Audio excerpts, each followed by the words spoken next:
Well, good morning, good afternoon.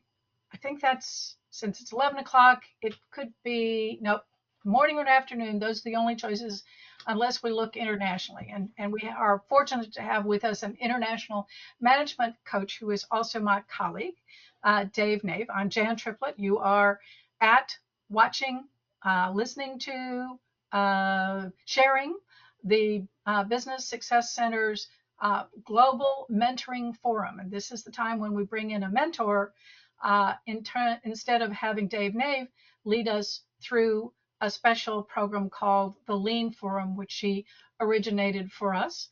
So he's the founder of that, but we're glad that you're here. Today is June 5th, 2025. Lots of fives in there. So 652025.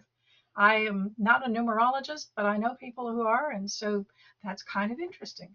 But we're glad that you're with us. The forum was started really during COVID to help great people start, run, stabilize, and grow great businesses. And so since 2019, 2020, we've been here sometimes on the first Thursday, sometimes every week. But we are here always now on the first Thursday of the month. And we are glad that whoever is with us is with us. And I see Brandy is joining us. So we're going to go ahead and get started formally. As soon as I get it to do its thing. Here we go.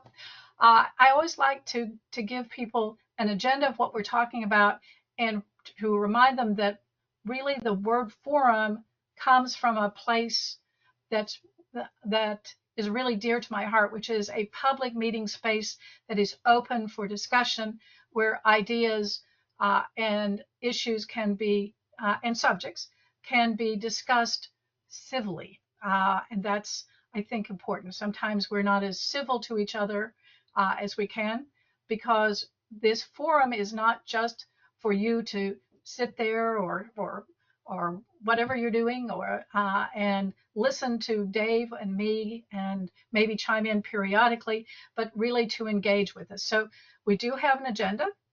We will want you to introduce yourself and tell us about you and your business. Be sure to include your business name. That's important. I wrote a book called The Networker's Guide to Success, and you can't network with somebody if you don't know their name and you don't know their business. And feel free to put that in the chat box, but everybody who has signed up for this will get a list of all of the people who attended, but it's always good to have it in the chat as well. So introduce yourself, then you're going to talk about what your goal is, what do you hope to get from coming to this forum. Then I will introduce Dave, and during his presentation, Dave, it's okay for them to ask questions, right? And make comments? Sure, that's fine. Okay. It's a discussion. Yeah. Yeah. So don't wait until the end. A, you might forget it. B, it might be very pertinent to what we're talking about. So I don't want you to wait. And then finally, we hope that you will tell us what you learned or what we reinforced, or tell us how we can make it better, because both Dave and I think that this forum has been really wonderful for us. We learn a lot, don't we, Dave? Oh, I got to turn the mic back on. Yes, we do. I always do. We do. So we're going to start by having uh, Brittany introduce herself. So if you'll go ahead, Brittany, and tell us who you are, tell us about the business you're starting, and what you hope to get from the forum. Yes, ma'am. My name is Brittany Johnson. The business is named Uniquely Me Selfie Photography. It's a selfie studio where people come in and take their own photos with the backdrops that I provide. And we'll have paint, sip and paint, and karaoke. And what brought you here today? That's Um, my note to you. when you gave me the invitation, I read about it to see what it was about, and I was like, "This is what I need. If I want to be a serious business owner, I want as many webinars, Zoom conferences, whatever that I could have. I really want this." Well, we're really glad to have you. And Brittany, the business is going to be located where? We're looking for either Bryan College Station or College Station. And so we have a big university there and lots of people who would like to have pictures and headshots and all kinds of things. Yes, And you ma'am. also have a secret passion about photographs and the business, don't you? What you want to do with it. Yes, ma'am. You want to share that, or do you want to keep that a secret until next That time? is uniquely expressions where I would take their pictures and then I would go off and promote for admiring. I'm sorry, admiring models. I would find them a contract. That sounds like a neat reason to come because I would get my headshots and I would get you to help promote me. That sounds wonderful, Brittany. Thank you so Right. much. Brandy, can you unmute and tell us about you? You can keep your camera off if you like, or you can let us see your face, whatever is what you want to do. Hi, Jan. How are Uh, you? I'm fine. Hi. My name is Brandy Spiller, and I am opening staffing and a recruiting and staffing company with my husband and healthcare staffing in the Houston, Texas area. And I joined the class. I got the email, and um, it's always helpful to have um, strategy on how to map out and understand your processes and things like that. So that's what drew me to the class. Well, I'm so glad, Brandy, and it's so nice to see you. We finished what we needed to do for the business plan, and you are on the road, and how's it going? Everything's going good. Of course, it's a full-time job tying them down to respond to your emails and calls, but um, I did get an email yesterday, but I'm not sure if it has anything to do with um, because I talked to my direct lady, and Uh-huh. she she said that she was going to call me about um where I was in the process, but when she Mhm. called me, she knew nothing. Oh And dear. so then she said she was going to call me back, and then a week later, or 2 weeks, I called her back the following week because she said to follow back up, and I didn't Mhm. get a response. So then I tagged her assistant in the follow up email again, and still no response. But I got a call, I think, from maybe her boss. But I think it was just her annual review, if I'm not mistaken. It didn't Uh, seem like it was exactly what I was waiting for. So okay. we Okay. shall. Well, we'll talk offline. See what I can suggest for you. I don't have any clout once you and I finish what we do, other Hmm. than to be a nag. I'm a pretty good nag, so so Appreciate it. glad to see you. Same here. Okay, so uh, we have several people, as I said, who will probably be joining us later, or will simply be listening to this. But we're going to go ahead. And we're going to have Dave, who has a lot of good information to share with us. And I told you a little bit about him before. He is an author and consultant. He's an international management consultant out of Renton, Washington. And he has created this book, Strategy Made Visible, Tangible, and Indispensable. And it is, I have a copy of the book signed. I think you signed it for me. I have to look at it again. But it is a wonderful way to help you get a handle on how to make the business you're trying to build happen. In other words, and how, what are the steps and the plans and things. And so I turn it over to Dave. He's going to take over the slides, and he's got a really great presentation to show you. I hope you enjoy it. Please ask questions. I will ask questions or make comments. This is a discussion of all of us, all right? Not a lecture. Okay, Dave. Okay, thank you very much for the introduction. Now, I gotta get you over to my PowerPoint slide. All right, everybody can see that now? Yes. Okay. The whole purpose of flowcharting is, as far as I'm concerned, is to understand how work gets done. And I like these two pictures. This is a picture of the near side of the moon. This is what you can see from Earth. And we need to decide, is there something that we need to manage that we can't quite see, like the backside of the moon? Anyways, so there's a flowcharting is a model. It is creating a model of how things are done. I should back up and say a little bit. I've worked in large Fortune 50 companies and worked for independent couple person companies and startups. And it seems that fairly universally, people don't know or don't use a flowchart, which helps you understand how the different activities go together. Where does this process feed the next process, and what are these different processes? And most people don't use flowcharts, and I don't understand why. But so I'm going to present you some ideas here. But George Box said that all models are wrong, some are useful. And a flowchart is just that. It's a model, and it's very dependent on how you're going to use it. What are you going to use it for? There's an awful lot of ways of doing flowcharting. I'm going to show you the basics, and I can even continue on with some a little bit more advanced if you'd like. But the whole idea is to go from chaos, everybody working in different directions, so that and then use the flowchart to understand something else.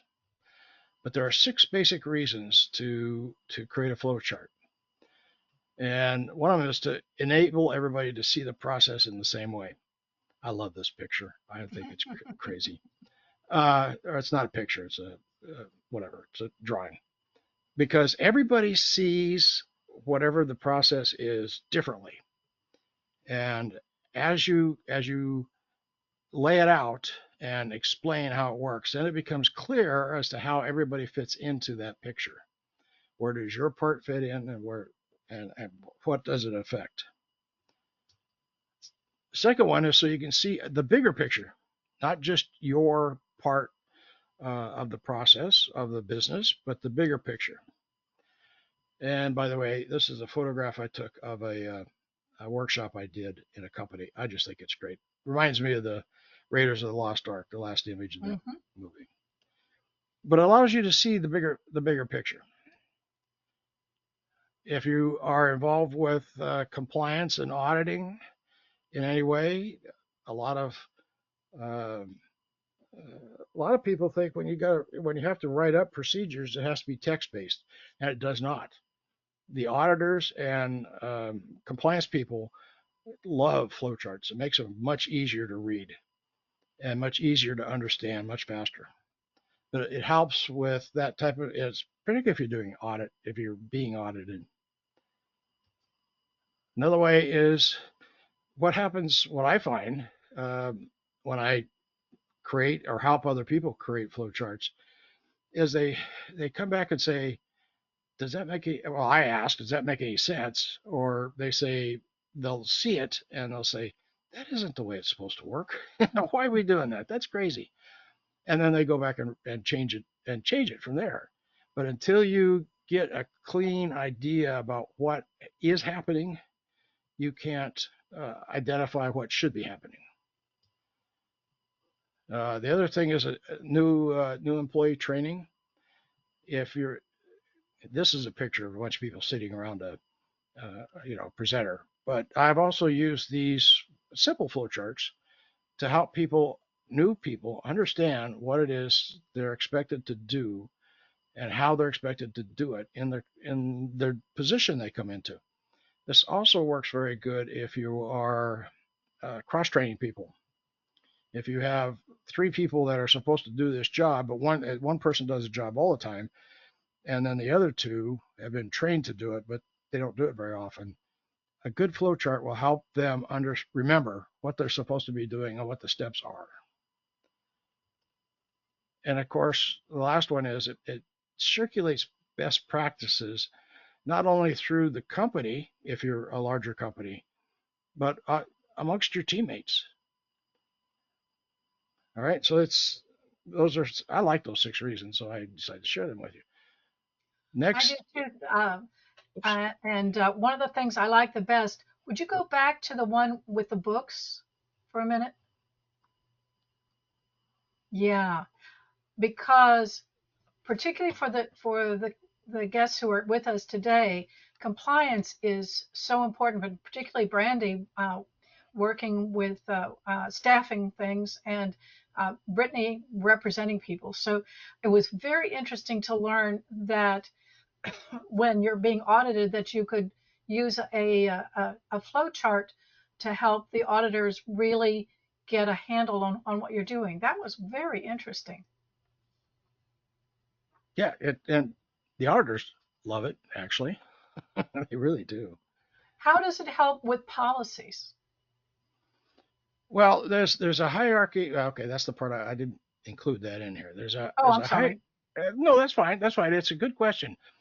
There's usually a hierarchy of documentation that goes into an organization. The policies are at the top. They're the ones that says we will use financial, generally accepted uh, GAAP, generally Accounting accepted principles. accounting principles. Hmm. Sorry, I can't remember what it is. That's okay. And we're going to have honest and open books. And it's just a couple of sentences, usually in a policy statement. And then the question is, how are you going to do that? And the flow chart, it can be used at that level to say more explanation of what that policy actually means. The Hmm. next level below that is work instructions, which gets down into the nitty gritty of we're going to fill out this chart, we're going to use this software, and and this is how you get into the software, and et cetera, et cetera. So I say there's usually three levels. There's actually probably another one, but I can't remember it right now. So the policies are top level. Uh-huh. They're usually, I tell people that their policy, or I try to convince people that their policies should be about three sentences Hmm. on a page. And then the procedures uh, is the flow charts. And then, like I said, the rest of it is detailed instructions on how to do it. Did that answer your question?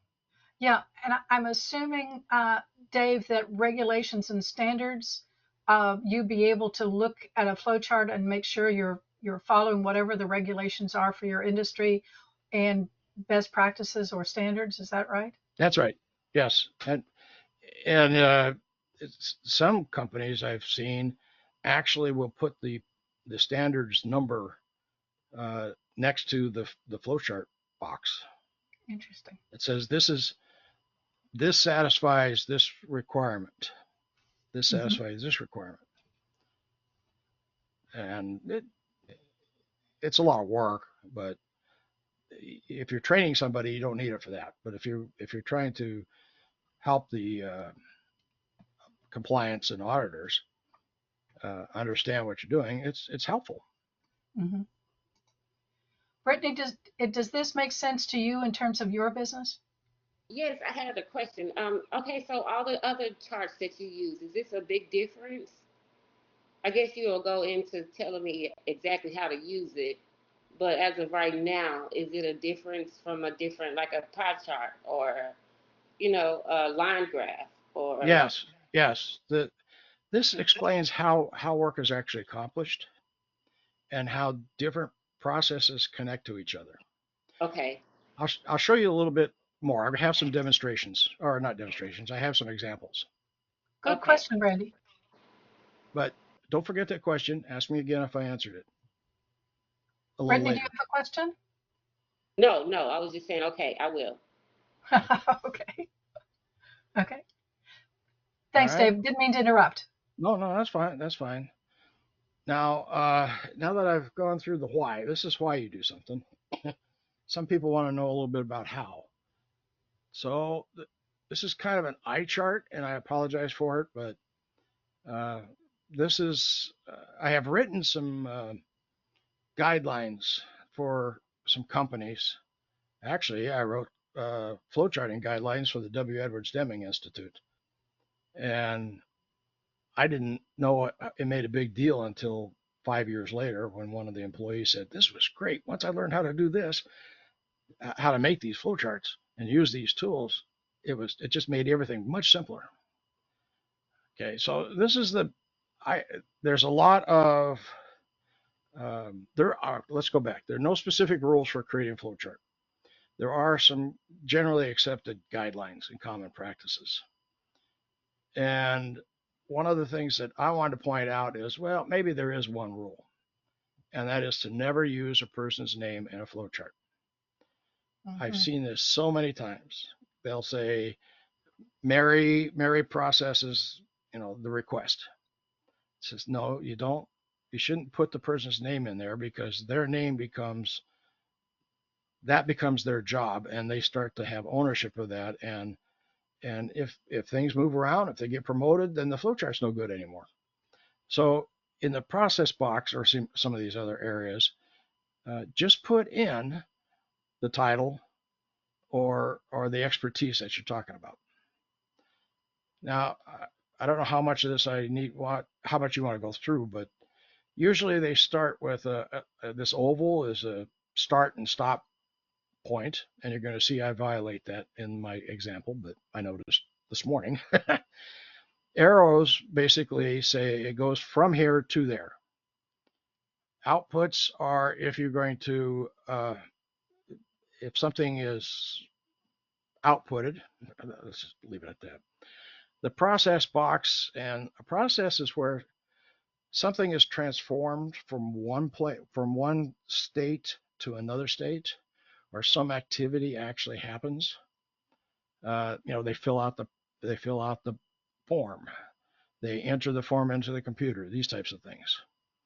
This diamond is a decision point. It's usually there's a question in there, and it comes in, and there's two options, usually yes or no. Sometimes there's a couple of no's and one yes. I'll show you that in a minute. The other one is whatever, I don't know what this is called, but I call it a document. And then for some reason, some companies really want to use databases or CRMs or something like that, so you can show where it goes to, where this information is actually located. Now, when I'm doing this for other people, I try to impress upon them that not to fill in, like in the process box, don't fill in the work instructions. Just, don't make it a long, wordy description. Use just a couple of words. The ultimate goal is to use 2 words, a verb and a noun. It's very hard to do that, and sometimes it just doesn't work. So I try to keep it to 5 or 6 words. It's hard. Oops, wasn't supposed to do that. It's kind of hard to. It's hard to do, and it's hard to train yourself to do it. But it becomes, when you're using it to train people or to understand or to have other people understand it, having just a few words makes it much easier to understand. All right, any questions? Doing great. Okay. One of the processes that occurs to me with your 2-word thing is that I've used before is like opens mail, because then you know where it goes from there and what you do with it. So I think 2 words is hard, but it's a very good exercise in being precise. It really is. It took me a long time to learn it. And I don't know that I still have, but All right, here's an example of a flow chart. This one I like to present to managers. They go out and something bad happened someplace in the organization. I say bad, but not really real bad, just something didn't work right. So the manager investigates. I'm going to get my arrow up here. First thing I ask them to do is go out and learn what really happened. And listen, understand. I kind of coach them a little bit on what this means and how to do that. Don't go out and accuse people of screwing up. Find out what happened. The first question should be, and this is a decision diamond, is there a process? And you can see on the outside I put yes and no. So if there's no process, the next thing you do is ask, is a process needed?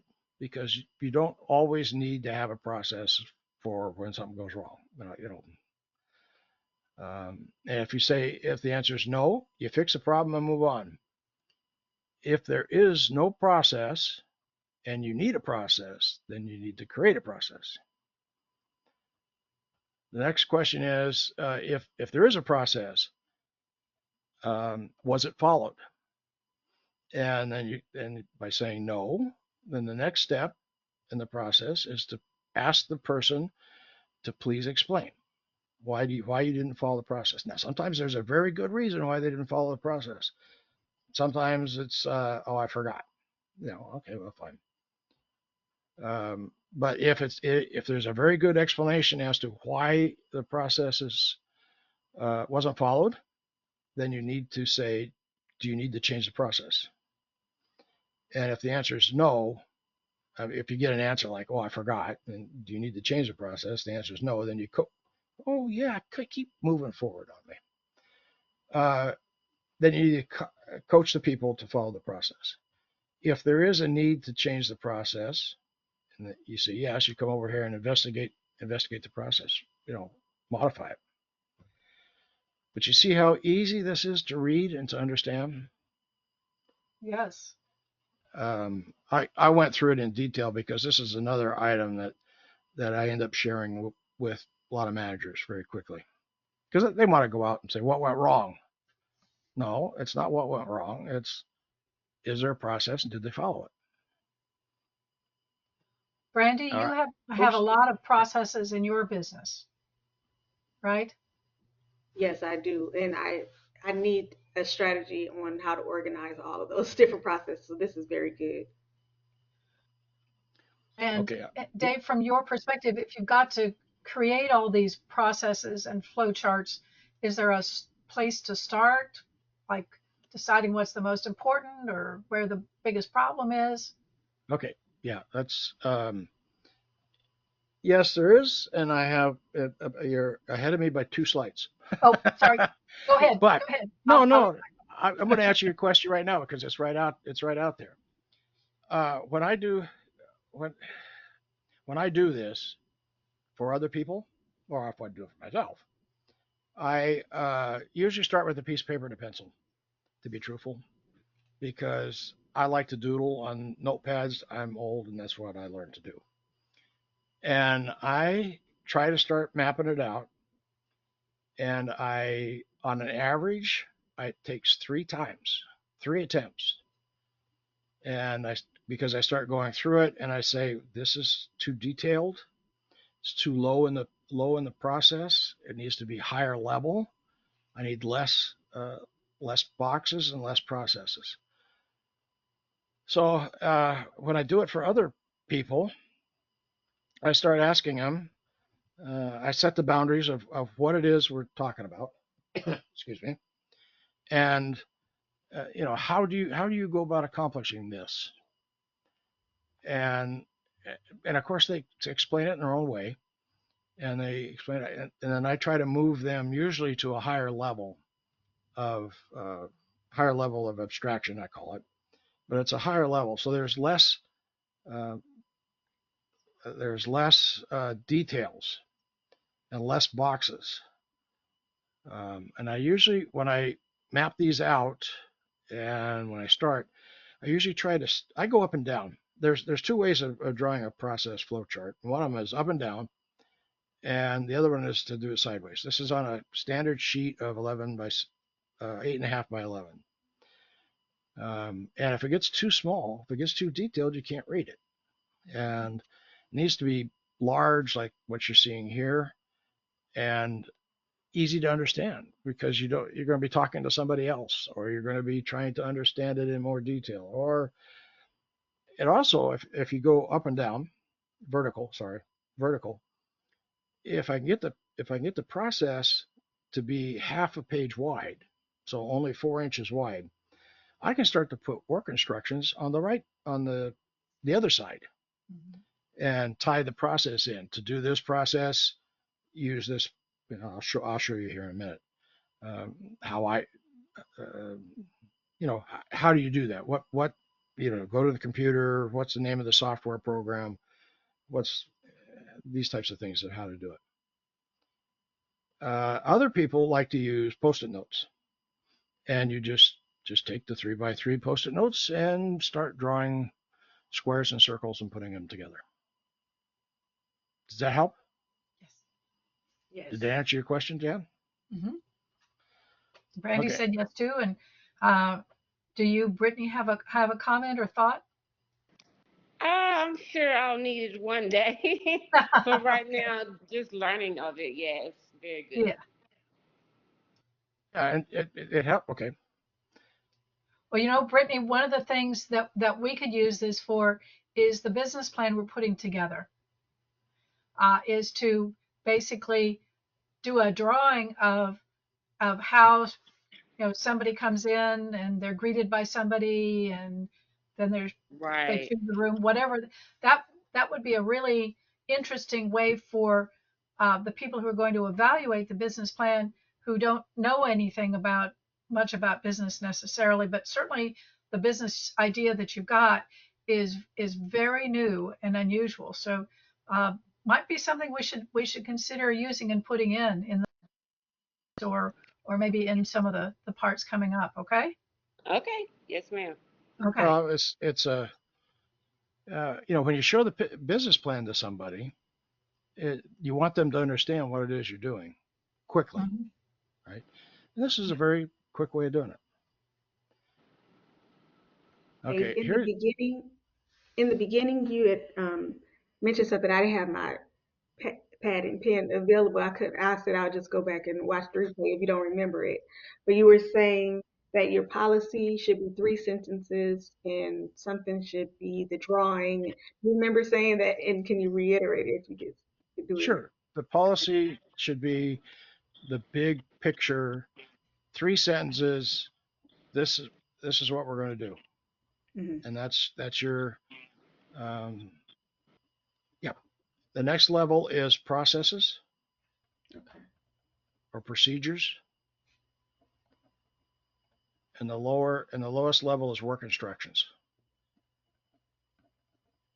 Brandy, this is being recorded, so you will get a recording and the transcript. So Okay. you will hear exactly what he said. Okay. Okay. Okay. Sounds good. All right. All right. Thank you. You're welcome. Here's two different flowcharts. These are just examples.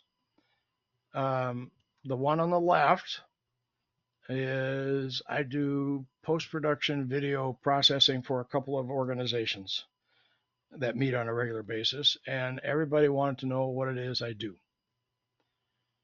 So I drew this up for them many years ago, and you can see that I have documents up here. These are camera files. These are video files.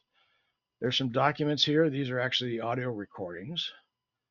I should not have PowerPoint. I violated one of my own rules, and it should be presentation slides. And then we have a template for a slide. Now I take all of these in a program called Final Cut Pro. That's what the yellow box is. This is what I do on the computer in this software. I transfer and convert files. I edit the video, and then I save a master file. And then I go to a second piece of software and I convert the master files into these three. Now, one of them is a very small compressed file for proof, and it's for people to watch it and say, is this acceptable? And when it comes out of there, if they approve it, then I upload standard definition video, and then eventually I upload high definition video. If they don't approve it, then I come back up here and I edit again and go through this whole process all over again. Now, That's neat. And like I said, it's just a few simple diagrams and boxes and things. And this helped people understand why I was balking at a lot of stuff. Why it takes me 3 or 4 weeks in order to get 12 hours of video up on the web. And you've done all of that, Dave, in less than 20 words, it looks like. Yeah, pretty much. Pretty much. And oh, by the way, there are software programs out there to make flowcharts, but this is mainly PowerPoint. I just use the standard PowerPoint stuff because I want to keep it simple. I want to keep it. It's not that complicated. Oh, by the way, there are free programs, or they don't call it free. They call it open source programs to do flowcharting. How are the words generated? Or is it something you may want and then they'll organize it for you? How Nope. does that work? No. Now, all it does is just like PowerPoint, you draw a box, you put stuff in it, and then you connect the arrows to it. The advantage is if you decide you're going to move it, let's see. Oop, damn it. Okay, so that's actually a photograph. But if you say, okay, no, I want to, between transfer files and convert files and edit, I need another process in there. So the software will help you change that real easily. This is why I like to do it with pencil and paper or Post-its or all that kind of stuff, because once you, it's easy to change all that, and it's much easier than using the software. So Okay. does Good that make any question. sense? I stay away from the software until I'm done making drawings. But that's just the way I learned to do it. Actually, before there were PCs. Hey, Dave, when Yeah, you get started, do you use a wall in your office? Do you use a whiteboard? Do you just put it on your desk and keep it 8.5 by 11? When you're just trying to figure out what the pieces are? yes, yeah.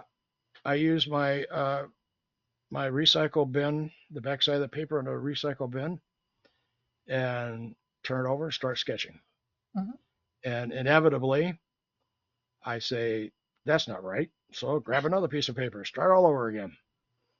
And if you're only using 2 words, if you're only using a couple words, it's not a whole lot of drawing, Right. you know. And if I'm really feeling froggy, I get out my engineering eraser and pencil and have at it. Erase stuff.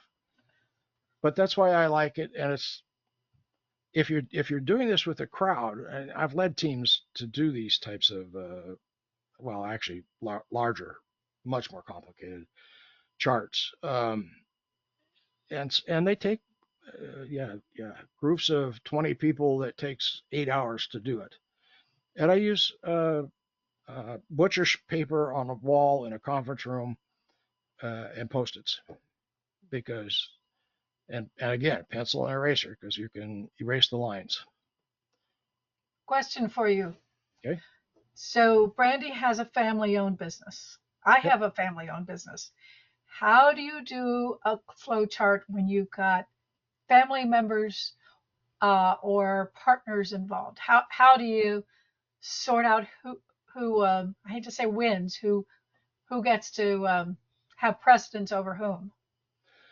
Well, in that case, um, I usually pick one of the people and say, let's map out your method, how you think it works, or how you understand it to work, and then I can do with the other one and say, how do you think it works?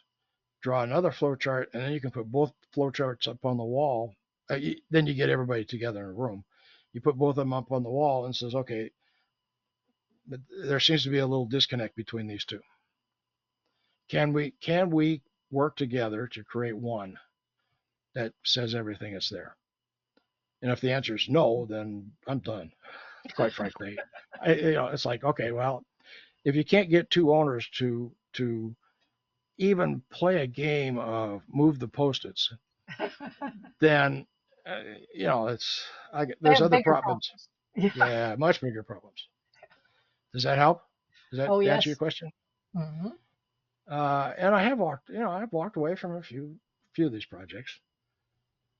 On the right here, on what you're seeing on diagram, is a flow chart on how to create a flow chart. So you're asking about my process. And one of them is you have a little definition of the process. What are we talking about? Are we talking about closing the books for the day, or for the week, month, year, what? In in in I can't see it. You left. Brittany, are you the one doing the photography? Yes, she is. So, Okay. Brittany, so the definition of the process is could be how are you going to take how does a client work through your business, right? And so you can explain all these. So it's going to be from the client's perspective. It's going to be Okay. from the company owner's perspective of how they see the client going through the process. All right. So that's Okay. define the process, and defining boundaries could be in your case is when they walk in the door and, you know, when are you Jan finished said with them? it that we will be looking into this, but yes, this is very helpful. And outside of me, another meeting with Jan, I am going to have to look into, the full procedure of when you walk through the door through my company. But yeah, it's helpful, very helpful, and I'll have to do some more research my own as well. But I've never heard of this. Yeah. Well, ask around about flow charting. About flow charting, it should be. I'll be glad to help you over the phone, long distance. But uh, this Brittany, you'll is be very popular with the people who are going to do the evaluation. yeah, yeah. Right. So we define the process, we define the boundaries, and then you have to define the level of detail, which is Okay. which is in let's say in your case, you have like 4 or 5 processes. You greet the customer, they get a headshot. That's 1 and 2. Number 3 is you put them in contact with a with a agent, and 4, but you start at that level, and then you can decide if you want to go deeper or less deep, or less deep would be more marketing, but could be more marketing. Anyways, so as I go through to this process, Would you walk Brandy through it too? Because Brandy is staffing, and hers would be very different from Brittany's. yeah, I'm not familiar with all the stuff that goes on with staffing, Yeah, staff leasing, and so staff leasing. Yeah, yeah, so she finds people who need. So there would be a flow chart for the people who are her product to get them, and there would be a flow chart for her to get opportunities for that product, right? right, right. You can start at the very highest level and said the first step is to find the need. The second step is to find the person to fill that need. The third step uh, is the introduction of the person to the need. Fourth would 1, 2, 3. Fourth would be contract, and then the fifth one could be fulfilling the contract. Now you could say that different ways, but Yeah. So Brandy, would you create go ahead. Sorry. separate, it's okay. Would you create separate charts for each role? Being, let's yes, say my husband does a different thing, I do a different thing, an yes, assistant might do, okay. yeah.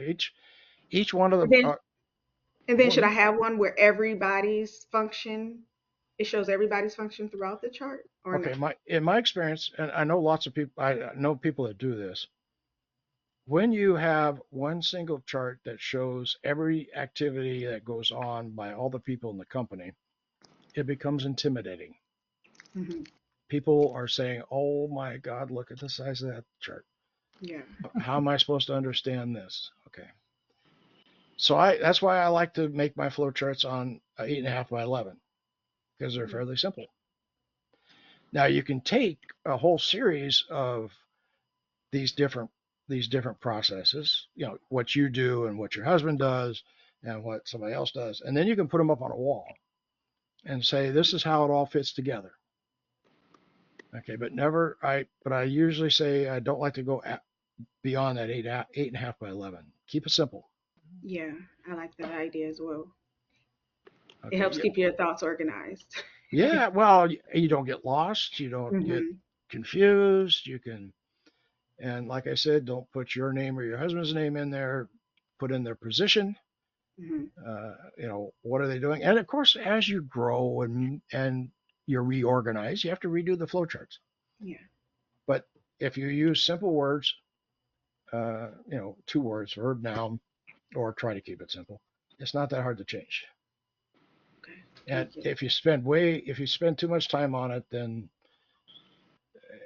go talk to the nearest high school. Maybe somebody will come in and do the computer work for you.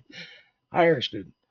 Well, Brandy is very talented, and her business plan was very thorough.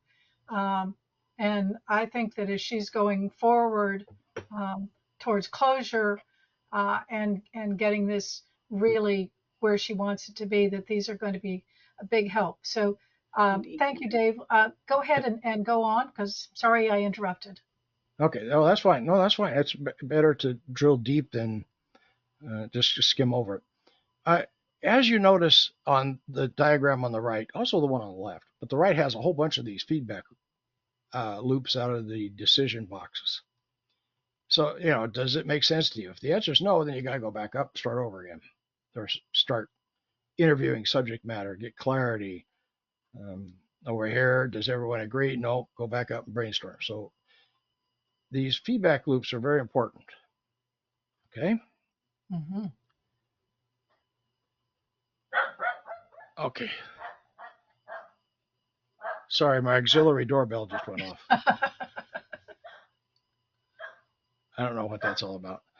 Anyways, how to start a flowchart? Well, we kind of went through this, and again, this is an eye chart. I apologize, but I just scraped it off of a guideline document I created. The really hard part is how to step away from. If you are part of that process, the really hard part is stepping back and looking at it from outside. Let's see, at a conference, I was at a conference last week, and I had an exhibition booth, and somebody came up who was a mature student, and he's working on a project, asked me to look at his project, and I said basically, this is all great and fine and good, but it was all technical. I says, pretend like you're talking to your 8th grade cousin and try to explain it to them. That 8th grade cousin, what's a 16-year-old? 16-year-old that's on the other coast and knows nothing about your industry. Make that your statement about what you're doing. And that's along the same questions here. You need to go up on the levels of abstraction, show it to your barber, hairstylist, and ask, or anybody, and ask them if it makes sense. Do they understand it? If the answer is no, then go back and do some more work on it. The second question is, am I trying to do too much with the flowchart? I am an engineer by training and by nature. And if you ever worked around engineers, they always get beat up by the worst thing that ever happened.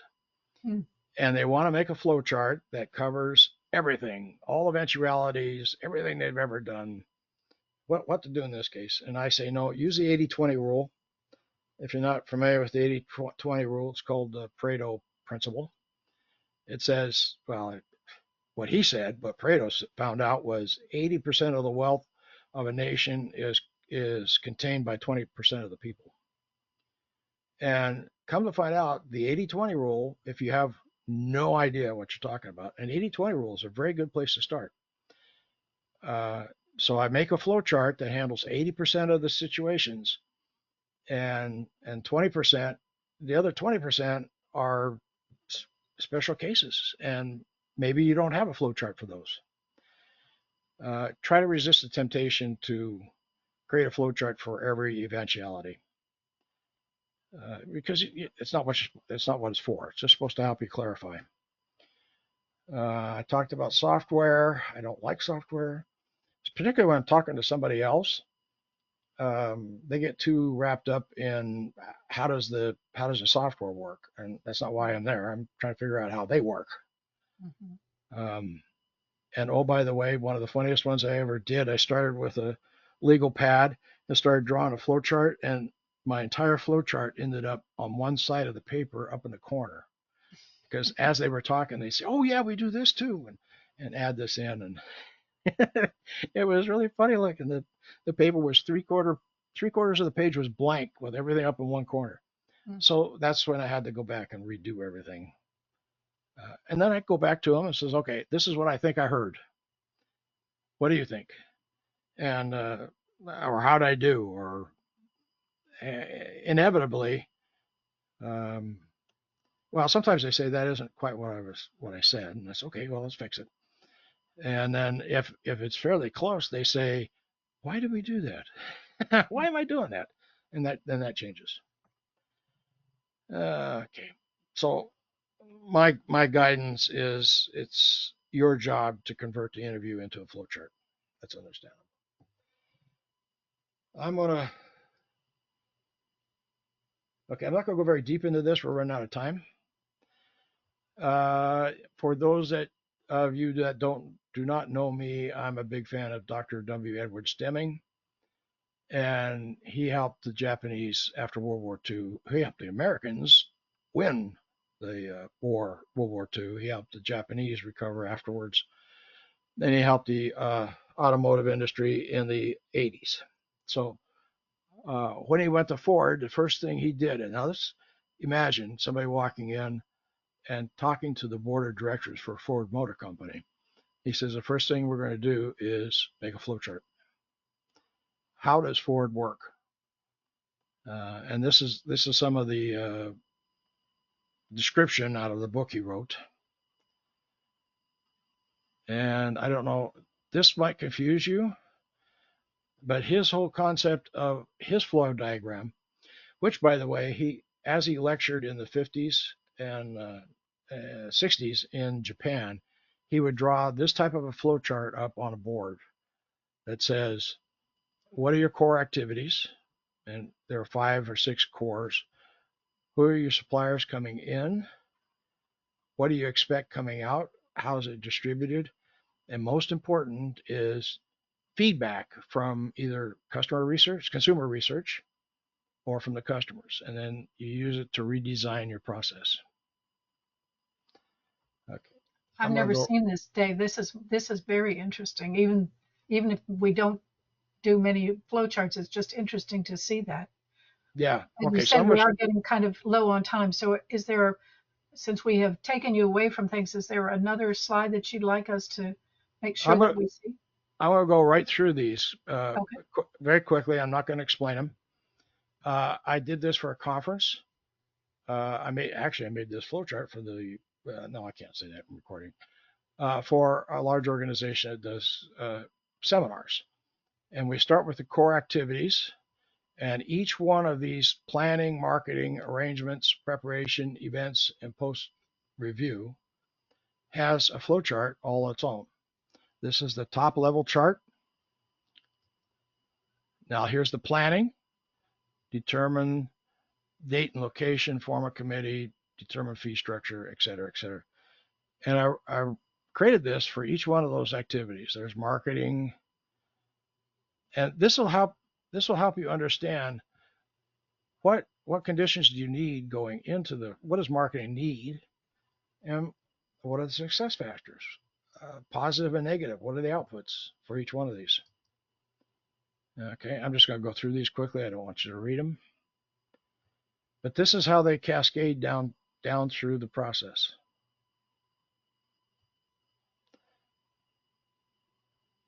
All right, and that's it. I really didn't want you to go through the. I just wanted you to know that there's another format. There's another way of doing it. There are many, many, many different ways of doing this. And it really doesn't matter what you do as long as you do something. Start Dave, someplace. thank you so much. Brittany, what are you taking away from this presentation by Dave that's helpful to you? It's helpful, like it's making me think to how am I going to construct my business, from the day and from the time that they walk in for when they leave out.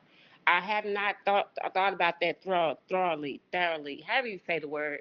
But yeah, that's why I know that's it's very helpful. Well, that's wonderful because one of the things we have to answer in the business plan, and Brandy did a wonderful job, is how do we take care of all 6 functions of business? So that's something we will be talking about as we work through this process. So thank you, Brittany. Have you got a comment about for Dave or for me about how this was presented? Something helpful or something that you'd like No, us to change? can I say something to Brandy? You bet. Okay, my husband, he worked at a staffing company before, and it Okay. was very unorganized. So you doing it, you do it better, and use it. I think that this could be very helpful. That's the goal. I'm trying to find just even because it is a lot of information. It's a lot of small steps to do. Hmm. So that's definitely one of the reasons why I want to take this class to kind of streamline things, just to kind of condense everything into a few steps that make sense, that accomplishes everything, That's right. and that makes it a good workplace for our recruiters and the nurses and techs that we work with. So There you go. yeah, thank you. Yes, ma'am. Well, they will be lucky to be working with you and not with the company that Brittany was Right. referring. What's your takeaway, Brandy? um I like the idea of using a few words to create the charts and using one sheet of paper per process, Hmm. because like I said, there's a lot of steps and I couldn't figure out. I'm a pen and paper person, like Dave said he was, and I like the idea of if it's too much to fit on that one piece of paper, there's too many steps, and I need to condense it down into Yeah, one, less words and less steps. So I think that'll help me get organized faster and to organize each one for each role as yeah, well. yeah. Mhm. He brought up some. I am very familiar with flowcharts, not as familiar as he is, but I Mhm. have used them a lot with small businesses, particularly in terms of marketing, because it gets very complicated, Yeah. particularly when you add all of the different marketing formats. And so, Dave, that's what I'm taking away and remembering is to keep it simple. Mhm. Um, I'm trying to think of another word than stupid because I don't think we're stupid. I think we're and be sensible. Keep it simple and be sensible. How's that? Right, That's right. right. So Dummy proof. yes, yes. And sometimes I'm the dummy. So No. so Dave, thank you so much. What are you taking away, Dave, from doing this presentation? Well, I'm so thrilled that Brittany and Brandy saw some value in this, and to help Indeed. them Me think in too. a different way. That is my reward. Is Yeah. think at it differently. Go forth and use it. It Yeah, sounds you like did you're a good sounds like you're job. going to. Right. Yes. I And enjoyed it.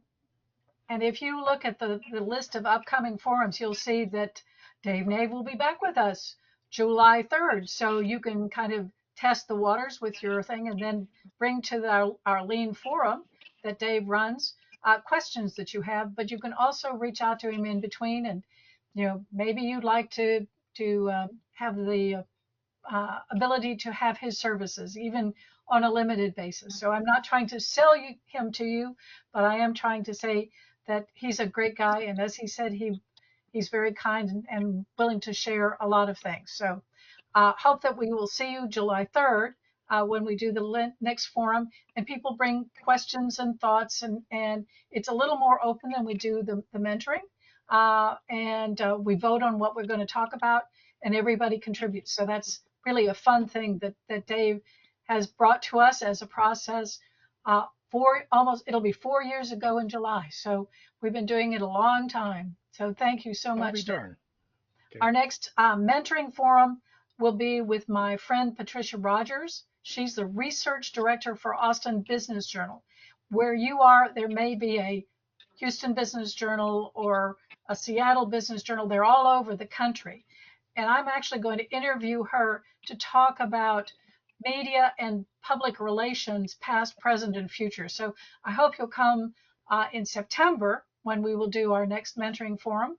But in the meantime, I hope that you all enjoyed this, that you get things out of it, that you will share what you learned with others, because that's what forums are all about, not just learning yourself, but making use of it, as Dave said, and also sharing it with others so that we can all build successful businesses and work together, because that's what it's all about. Thank you again, Dave, Randy, Brittany. Thank you for being with us. Those of you who are not with us today but are listening to this later, thank you for signing up. I hope that you got something out of it and you saw what you missed, so you'll come the next time. Thanks again. Bye-bye.